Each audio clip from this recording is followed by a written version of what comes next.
யமுனை ஆற்றங்கரைக்கு அருகிலுள்ள காட்டின் பெயர் காண்டவ வனம். இந்தக் காட்டிற்குள் அரிய மூலிகைச் செடிகள் இருப்பதால் அதன் மணம் ஆற்றங்கரைக்கு வருபவர்களை கவரும். இந்திரனின் காவலில் உள்ள அந்த வனத்தில் அரிய மூலிகைகள் செழித்து வளர அவ்வப்போது மழை பெய்யச் செய்வான். மழையின் அதிபதியான இந்திரன். இந்திரனுக்கு காண்டவவனன் என்ற பெயரும் உண்டு. இயற்கையின் எழிலுடன் மூலிகையின் மணமும் வீசிக்கொண்டிருந்த இதமான சூழ்நிலையில் யமுனை நதியில் கண்ணனும் அர்ச்சுனனும் அவர்களுடைய தோழர்களும் நீராடி மகிழ்ந்தனர். பின்னர் அவர்கள் கரையேறும்போது ஓர் அந்தணர் வந்தார். அவர் கண்ணனையும் அர்ச்சுனனையும் பார்த்து, உங்களைப் பார்த்தால் கருணை மிக்கவர்களாக தெரிகிறீர்கள்.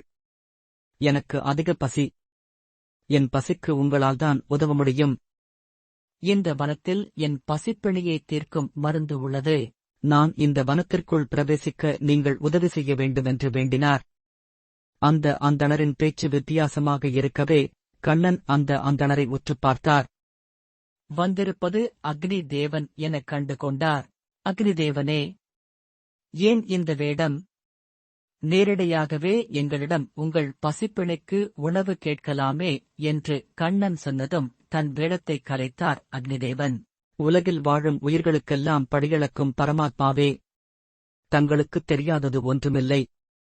சுவேதசி என்ற மன்னனுக்காக துர்வாச முனிவர் 100 ஆண்டுகள் தொடர்ந்து யாகம் ஒன்றை நடத்தினார். யாகத்தின் விளைவால் அதிகப்படியான நெய்யை உட்கொள்ளும் நிலைக்கு நான் ஆளானேன். அதனால் மந்த நோய் என்னை தாக்கிவிட்டது. அந்த மந்த நோய் நீங்குவதற்கு தகுந்த மூலிகைச் செடிகள் இந்த வனத்தில் நிறைந்துள்ளன. இங்குள்ள அரிய மூலிகைகளை நான் கபளீகரம் செய்தால்தான் என் பிணி தீரும் என்றான். அதற்கு எங்கள் தயவை ஏன் நாடுகிறீர்கள் என்றான் அர்ச்சுனன்.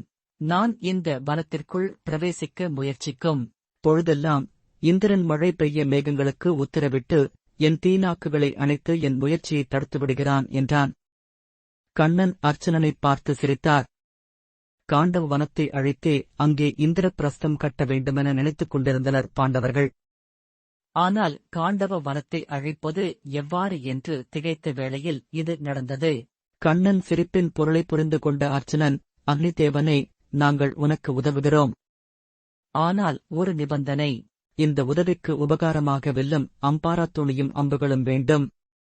ஏனென்றால் நாங்கள் இங்கு நீராடத்தான் வந்தோம். எனவே இந்திரன் மழை பெய்வித்தால் தடுப்பதற்கு வில்லும் அம்புகளும் தேவை என்றான். உடனே அர்ச்சுனனுக்காக சக்திமிக்க காண்டீபவில், அம்புகள், அம்பராத்தூணி என எல்லாவற்றையும் தந்தான் அக்னி பகவான். அப்பொழுது கண்ணன், அக்னிதேவனே, உன் பிணியை தீர்த்துக் கொள்வதற்காக 21 நாட்கள் மட்டும் இந்தக் காட்டிற்குள் பிரவேசிக்கலாம். அந்தச் சமயத்தில் இந்திரன் மழை பொழியாமல் பார்த்துக் கொள்கிறோம் என்றார். அக்னிதேவன் வனத்திற்குள் பிரவேசித்து வனத்தை எரிக்கத் தொடங்கினான். இதைக் கண்ட இந்திரன் மழை பெய்விக்க காளமேகத்திற்கு உத்தரவிட்டான். மேகங்கள் கூட்டம் கூட்டமாக வானில் வருவதைக் கண்ட கண்ணன் அர்ச்சுனனைப் பார்க்க, அர்ச்சுனன் அந்த வனத்தில் மழை பொழியாமலிருக்க சரக்கோடு ஒன்றை தன்னிடம் உள்ள அம்புகளால் கட்டித் தடுத்தான். அக்னியும் முதல் 7 நாட்கள் வேகமாக தன் பசிக்கு வனத்தில் உள்ள மூலிகைப் பகுதிக்குள் நுழைந்து கபளீகரம் செய்தான். அடுத்த 7 நாட்கள் சுற்றியிருக்கும் அரிய மரங்களை உணவாகக் கொண்டான். அடுத்த 7 நாட்கள் மிதமாக உண்டு, இறுதியில் கண்ணனிடமும் அர்ச்சுனனிடமும் விடைபெற்று வெளியேறினான். இவ்வாறு அக்னிதேவன் காண்டவ வனத்தை எரித்த நாட்களே அக்னி நட்சத்திர நாட்கள் என்று புராணம் கூறுகிறது.